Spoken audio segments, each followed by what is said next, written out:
Sir मुझे आपके school के बारे में जानना है कि यहाँ पे फैसिलिटी क्या है, आप लोगों को क्या क्या प्रॉब्लम का सामना करना पड़ता है जिसकी वजह से हमारी शिक्षा व्यवस्था चौपट है। पहला प्रॉब्लम है बाउंड्री नहीं है। जी सर। इस यहाँ की समस्या का 80% जिम्मेदार यहाँ का बाउंड्री है। बाउंड्री हो जाएगा तो बाहर के लोगों का आना जाना जो हाफ पैंट पहन के भी इस विद्यालय में चले जाते हैं ये बंद हो जाएगा। दूसरा प्रॉब्लम है टीचर। 9 से नहीं टीचर बहुत कम है यहाँ पर। कितना सर टीचर है सर, बच्चे कितने हैं? टीचर 9 है। एडमिशन आपके यहाँ 1359 हैं, 1359 हैं सभी टीचर बच्चे, जबकि यहाँ पर 20 से ऊपर टीचर होने चाहिए, 20-25 से। 9 से लेकर के 12 तक एक भी टीचर नहीं है। यहाँ तक 1 से 8 में भी टीचर कम है, इसलिए पढ़ाई बाधित है। इसके लिए हम लोग विभाग को कई बार सूचना भी दिए हैं, साहब लोग आए भी हैं, लिख कर ले भी गए हैं। अब देखिए कब तक आता है। दूसरी बात सर यहाँ पे आती है कि बच्चे को कितना पढ़ाना है एक समय में, 1 घंटे में उन लोगों की जिम्मेदारी रहती है सर। एक लिमिट है या 35 से 40 के समथिंग शायद, हाँ वो जिसे स्टूडेंट और टीचर का रेशियो जो नहीं है, न इस विद्यालय में न किसी विद्यालय में है, न इस विद्यालय में न किसी विद्यालय में। बिहार को हमको लगता है कि किसी सरकारी विद्यालय में नहीं है। वो एक मैंने 40 स्टूडेंट पर 1 टीचर होना चाहिए, वो ना अभी है, अभी संभव ही नहीं लगता है। तो सर हम किसको दोषी माने कि जो इस चीज़ को सुलझाया जाए? परिस्थिति को दोषी मानिए, इसलिए कि सरकार तो एग्ज़ाम ले ही रही है।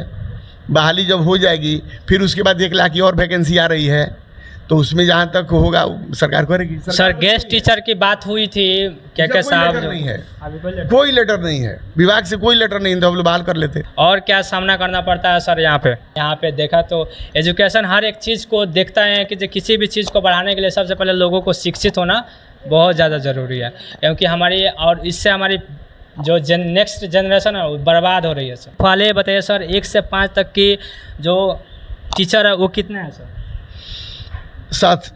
9 में 6 हैं, नहीं 6 नहीं तो 8 में 8 आदमी में 2 आदमी स्नातक ग्रेड का है, बाकी 1 से 5 तक का है।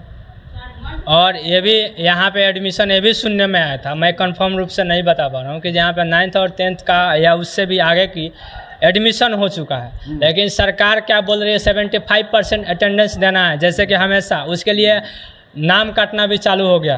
उस पर आप क्या कहिएगा कि जब अगर बच्चा कोई आता है, मान लीजिए मैं ही 9th क्लास में रहता और यहाँ पे पढ़ने आता, यहाँ पे टीचर आपके पास नहीं है, क्योंकि मैंने बोर्ड देखा था वहाँ पे किसी का भी उपस्थिति नहीं दिखाया जा रहा है, एडमिशन है। इसके बारे में पदाधिकारी लोगों को बता दिया गया है, वो लोग लिख कर ले भी गए हैं। जब तक बाहर का कोई टीचर नहीं आता है तब तक पढ़ाएंगे तब न 75% अटेंडेंस होगा। शिक्षकें नहीं है तो विद्यार्थी कहाँ से आएंगे? पढ़ाएगा कौन? उनको बुला करके बवाल कौन करवाएगा? रूम भी नहीं है। मिडिल स्कूल में जितना शिक्षक चाहिए उतना तो है नहीं। 9 गो हम लोग टीचर हैं, जिसमें 1 आदमी चिकित्सा क्लास में चला गया। मात्र हम लोग 8 आदमी यहाँ हैं। अब 8 आदमी में आप बताइए कि 1 से 8 तक चलाना, और उसके बाद तब 9th 10th उसके बाद 10+2, ये संभव है?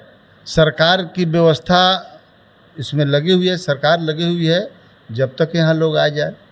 किसी भी क्लास में बच्चों की संख्या कम नहीं है। किसी भी क्लास में आप 8वां क्लास में चले जाइए 82 से 83 बच्चे हैं, 7वां क्लास में चले जाइए 100 बच्चे हैं, 6ठा क्लास में भी लगभग 100 बच्चे हैं। इस तरह है, और टीचर जो है एकदम नाम मात्र के हैं। तो सबसे बड़ी बात हमें लग रही है कि कहीं ना कहीं हमारा सिस्टम ही नाकाम है, क्योंकि वो नहीं चाहती है क्या एजुकेशन को बिल्ड किया जाए।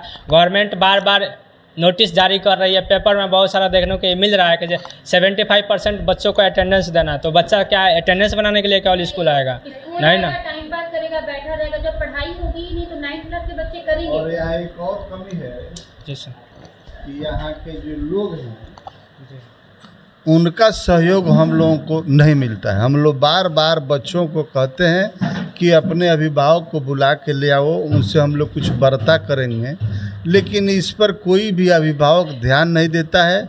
मान लीजिए कि बच्चा के अभिभावक से जब टीचर की वार्तालाप होगी तो उसमें यह बात तय हो जाएगी कि बच्चा जो है कहाँ तक पहुंचा है, क्या कर रहा है, क्या नहीं कर रहा है, उसका रहन सहन जो है, उसकी पढ़ाई की स्तर क्या है। तो कोई भी अभिभावक जो है सहयोग की दृष्टि से हम लोगों की तरफ नहीं देखता है।